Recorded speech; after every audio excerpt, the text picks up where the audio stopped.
สบายดีพี่น้องวันนี้ก็สิพาทุกคนมายามรอบเนาะนี่รอบของเฮาเนาะเมื่อนี้ก็ถือว่าเป็นตอนเสาร์ของวันเสาร์เนาะเฮาสิมายามรอบเลยทุกคนเลยมาดูน้ำกันว่าสิมานบ่ทุกคนมายามรอบสิมานบ่ทุกคนเอ้ยโอ้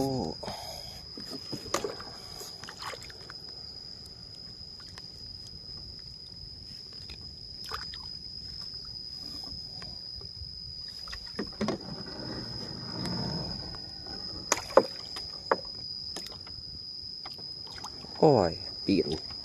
มาส่งเว้ยส่งอยู่บ่เนี่ย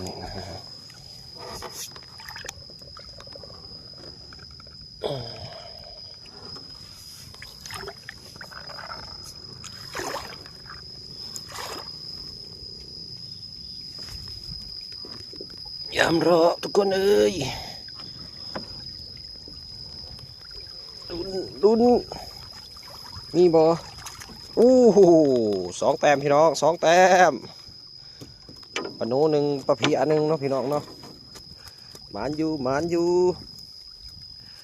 ฮันเดดีนอยู่หมานอยู่ตัวพี่น้องฝากติดตามด้วยทุกคนเด้อ